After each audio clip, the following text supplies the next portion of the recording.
आप सभी को राधे राधे और आप सभी का बहुत बहुत स्वागत है मेरी YouTube चैनल ज्ञान धारा में। आज हम जानेंगे भगवान श्री गणेश का बहुत ही शक्तिशाली मंत्र, जिस मंत्र का जाप करने से भगवान गणेश जी प्रसन्न होते हैं और भक्तों की सभी मनोकामनाएं पूरी करते हैं। तो आइए जानते हैं। ओम एकदंताय विद्महे वक्रतुंडाय धीमहि तन्नो दन्ति प्रचोदयात्। ओम एकदंताय विद्महे वक्रतुंडाय धीमहि तन्नो दन्ति प्रचोदयात्। ओम एकदंताय विद्महे वक्रतुंडाय धीमहि तन्नो दन्ति प्रचोदयात्। ओम एकदंताय विद्महे वक्रतुंडाय धीमहि तन्नो दन्ति प्रचोदयात्। ओम एकदंताय विद्महे वक्रतुंडाय धीमहि तन्नो दन्ति प्रचोदयात्। ओम एकदंताय विद्महे वक्रतुंडाय धीमहि तन्नो दन्ति प्रचोदयात्। ओम एकदंताय विद्महे वक्रतुंडाय धीमहि तन्नो दन्ति प्रचोदयात्। ओम एकदंताय विद्महे वक्रतुंडाय धीमहि तन्नो दन्ति प्रचोदयात्। ओम एकदंताय विद्महे वक्रतुंडाय धीमहि तन्नो दन्ति प्रचोदयात्। ओम एकदंताय विद्महे वक्रतुंडाय धीमहि तन्नो दन्ति प्रचोदयात्। ओम एकदंताय विद्महे वक्रतुंडाय धीमहि तन्नो दन्ति प्रचोदयात्। ओम एकदंताय विद्महे वक्रतुंडाय धीमहि तन्नो दन्ति प्रचोदयात्। ओम एकदंताय विद्महे वक्रतुंडाय धीमहि तन्नो दन्ति प्रचोदयात्। ओम एकदंताय विद्महे वक्रतुंडाय धीमहि तन्नो दन्ति प्रचोदयात्। ओम एकदंताय विद्महे वक्रतुंडाय धीमहि तन्नो दन्ति प्रचोदयात्। ओम एकदंताय विद्महे वक्रतुंडाय धीमहि तन्नो दन्ति प्रचोदयात्। ओम एकदंताय विद्महे वक्रतुंडाय धीमहि तन्नो दन्ति प्रचोदयात्। ओम एकदंताय विद्महे वक्रतुंडाय धीमहि तन्नो दन्ति प्रचोदयात्। ओम एकदंताय विद्महे वक्रतुंडाय धीमहि तन्नो दन्ति प्रचोदयात्। ओम एकदंताय विद्महे वक्रतुंडाय धीमहि तन्नो दन्ति प्रचोदयात्। ओम एकदंताय विद्महे वक्रतुंडाय धीमहि तन्नो दन्ति प्रचोदयात्। ओम एकदंताय विद्महे वक्रतुंडाय धीमहि तन्नो दन्ति प्रचोदयात्। ॐ एकदन्ताय विद्महे वक्रतुण्डाय धीमहि तन्नो दन्ती प्रचोदयात्। ॐ एकदन्ताय विद्महे वक्रतुण्डाय धीमहि तन्नो दन्ती प्रचोदयात्। ॐ एकदन्ताय विद्महे वक्रतुण्डाय धीमहि तन्नो दन्ती प्रचोदयात्। ॐ एकदन्ताय विद्महे वक्रतुण्डाय धीमहि तन्नो दन्ती प्रचोदयात्। ॐ एकदन्ताय विद्महे वक्रतुण्डाय धीमहि तन्नो दन्ती प्रचोदयात्। ॐ एकदन्ताय विद्महे वक्रतुण्डाय धीमहि तन्नो दन्ती प्रचोदयात्। ॐ एकदन्ताय विद्महे वक्रतुण्डाय धीमहि तन्नो दन्ती प्रचोदयात्। ॐ एकदन्ताय विद्महे वक्रतुण्डाय धीमहि तन्नो दन्ती प्रचोदयात्। ॐ एकदन्ताय विद्महे वक्रतुण्डाय धीमहि तन्नो दन्ती प्रचोदयात्। ॐ एकदन्ताय विद्महे वक्रतुण्डाय धीमहि तन्नो दन्ती प्रचोदयात्। ॐ एकदन्ताय विद्महे वक्रतुण्डाय धीमहि तन्नो दन्ती प्रचोदयात्। ॐ एकदन्ताय विद्महे वक्रतुण्डाय धीमहि तन्नो दन्ती प्रचोदयात्। ॐ एकदन्ताय विद्महे वक्रतुण्डाय धीमहि तन्नो दन्ती प्रचोदयात्। ॐ एकदन्ताय विद्महे वक्रतुण्डाय धीमहि तन्नो दन्ती प्रचोदयात्। ॐ एकदन्ताय विद्महे वक्रतुण्डाय धीमहि तन्नो दन्ती प्रचोदयात्।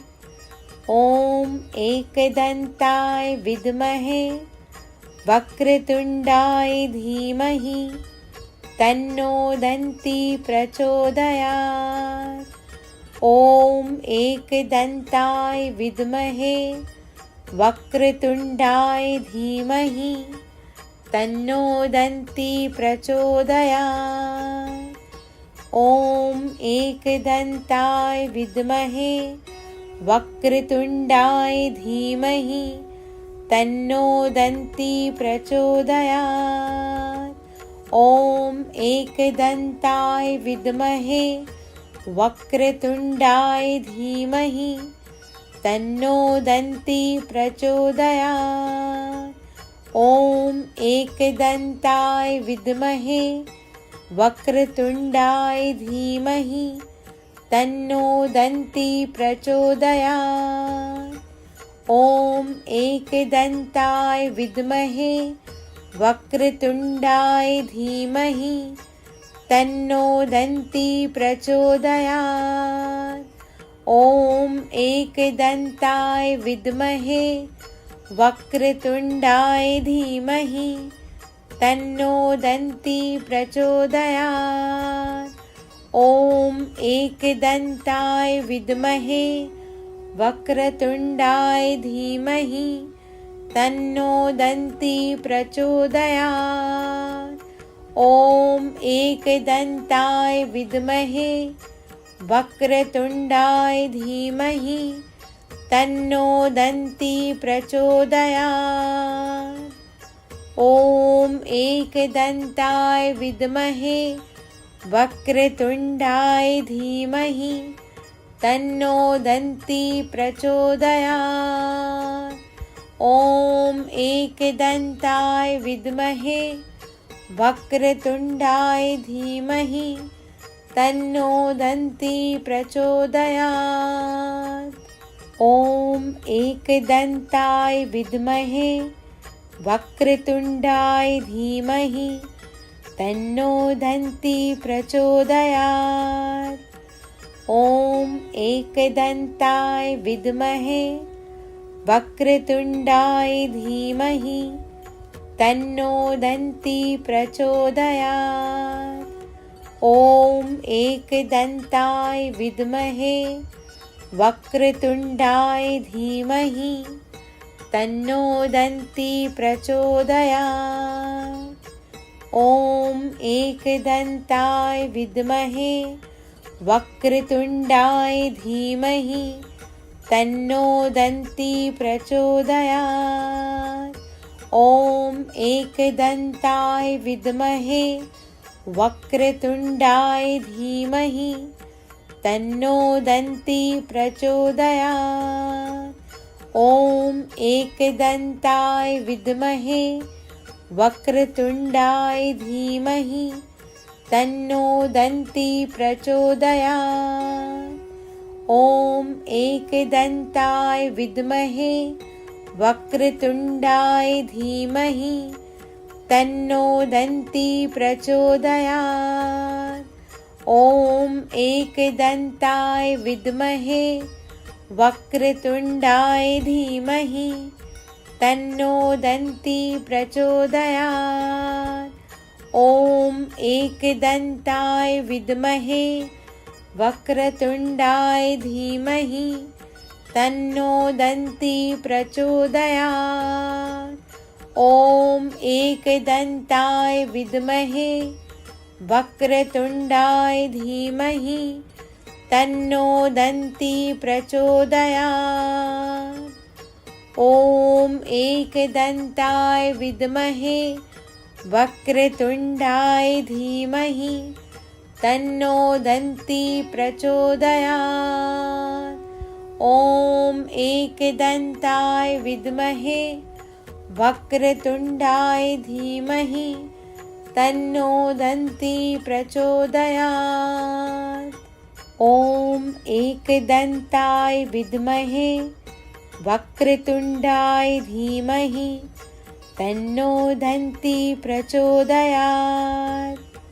ॐ एकदन्ताय विद्महे वक्रतुण्डाय धीमहि तन्नो दन्ती प्रचोदयात्। ॐ एकदन्ताय विद्महे वक्रतुण्डाय धीमहि तन्नो दन्ती प्रचोदयात्।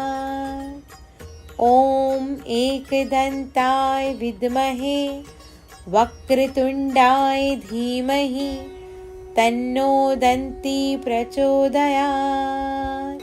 ॐ एकदन्ताय विद्महे वक्रतुण्डाय धीमहि तन्नो दन्ती प्रचोदयात्। ॐ एकदन्ताय विद्महे वक्रतुण्डाय धीमहि तन्नो दन्ती प्रचोदयात्। ॐ एकदन्ताय विद्महे वक्रतुण्डाय धीमहि तन्नो दन्ती प्रचोदयात्।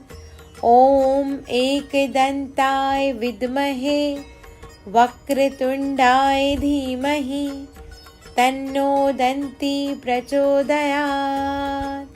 ॐ एकदन्ताय विद्महे वक्रतुण्डाय धीमहि तन्नो दन्ती प्रचोदयात्। ॐ एकदन्ताय विद्महे वक्रतुण्डाय धीमहि तन्नो दन्ती प्रचोदयात्।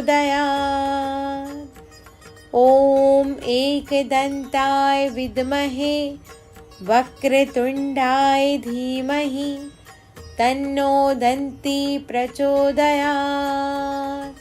ॐ एकदन्ताय विद्महे वक्रतुण्डाय धीमहि तन्नो दन्ती प्रचोदयात्। ॐ एकदन्ताय विद्महे वक्रतुण्डाय धीमहि तन्नो दन्ती प्रचोदयात्। ॐ एकदन्ताय विद्महे वक्रतुण्डाय धीमहि तन्नो दन्ती प्रचोदयात्। ॐ एकदन्ताय विद्महे वक्रतुण्डाय धीमहि तन्नो दन्ती प्रचोदयात्। ॐ एकदन्ताय विद्महे वक्रतुण्डाय धीमहि तन्नो दन्ती प्रचोदयात्। ॐ एकदन्ताय विद्महे वक्रतुण्डाय धीमहि तन्नो दन्ती प्रचोदयात्। ॐ एकदन्ताय विद्महे वक्रतुण्डाय धीमहि तन्नो दन्ती प्रचोदयात्। ॐ एकदन्ताय विद्महे वक्रतुण्डाय धीमहि तन्नो दन्ती प्रचोदयात्। ॐ एकदन्ताय विद्महे वक्रतुण्डाय धीमहि तन्नो दन्ती प्रचोदयात्। ॐ एकदन्ताय विद्महे वक्रतुण्डाय धीमहि तन्नो दन्ती प्रचोदयात्। ॐ एकदन्ताय विद्महे वक्रतुण्डाय धीमहि तन्नो दन्ती प्रचोदयात्। ॐ एकदन्ताय विद्महे वक्रतुण्डाय धीमहि तन्नो दन्ती प्रचोदयात्। ॐ एकदन्ताय विद्महे वक्रतुण्डाय धीमहि तन्नो दन्ती प्रचोदयात्। ॐ एकदन्ताय विद्महे वक्रतुण्डाय धीमहि तन्नो दन्ती प्रचोदयात्। ॐ एकदन्ताय विद्महे वक्रतुण्डाय धीमहि तन्नो दन्ती प्रचोदयात्। ॐ एकदन्ताय विद्महे वक्रतुण्डाय धीमहि तन्नो दन्ती प्रचोदयात्। ॐ एकदन्ताय विद्महे वक्रतुण्डाय धीमहि तन्नो दन्ती प्रचोदयात्। ॐ एकदन्ताय विद्महे वक्रतुण्डाय धीमहि तन्नो दन्ती प्रचोदयात्। ॐ एकदन्ताय विद्महे वक्रतुण्डाय धीमहि तन्नो दन्ती प्रचोदयात्। ॐ एकदन्ताय विद्महे वक्रतुण्डाय धीमहि तन्नो दन्ती प्रचोदयात्। ॐ एकदन्ताय विद्महे वक्रतुण्डाय धीमहि तन्नो दन्ती प्रचोदयात्। ॐ एकदन्ताय विद्महे वक्रतुण्डाय धीमहि तन्नो दन्ती प्रचोदयात्। ॐ एकदन्ताय विद्महे वक्रतुण्डाय धीमहि तन्नो दन्ती प्रचोदयात्। ॐ एकदन्ताय विद्महे वक्रतुण्डाय धीमहि तन्नो दन्ती प्रचोदयात्। ॐ एकदन्ताय विद्महे वक्रतुण्डाय धीमहि तन्नो दन्ती प्रचोदयात्। ॐ एकदन्ताय विद्महे वक्रतुण्डाय धीमहि तन्नो दन्ती प्रचोदयात्।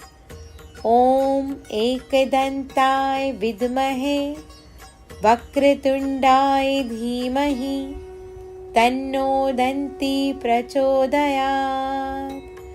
ॐ एकदन्ताय विद्महे वक्रतुण्डाय धीमहि तन्नो दन्ती प्रचोदयात्। ॐ एकदन्ताय विद्महे वक्रतुण्डाय धीमहि तन्नो दन्ती प्रचोदयात्। ॐ एकदन्ताय विद्महे वक्रतुण्डाय धीमहि तन्नो दन्ती प्रचोदयात्। ॐ एकदन्ताय विद्महे वक्रतुण्डाय धीमहि तन्नो दन्ती प्रचोदयात्। ॐ एकदन्ताय विद्महे वक्रतुण्डाय धीमहि तन्नो दन्ती प्रचोदयात्। ॐ एकदन्ताय विद्महे वक्रतुण्डाय धीमहि तन्नो दन्ती प्रचोदयात्। ॐ एकदन्ताय विद्महे वक्रतुण्डाय धीमहि तन्नो दन्ती प्रचोदयात्। ॐ एकदन्ताय विद्महे वक्रतुण्डाय धीमहि तन्नो दन्ती प्रचोदयात्। ॐ एकदन्ताय विद्महे वक्रतुण्डाय धीमहि तन्नो दन्ती प्रचोदयात्। ॐ एकदन्ताय विद्महे वक्रतुण्डाय धीमहि तन्नो दन्ती प्रचोदयात्।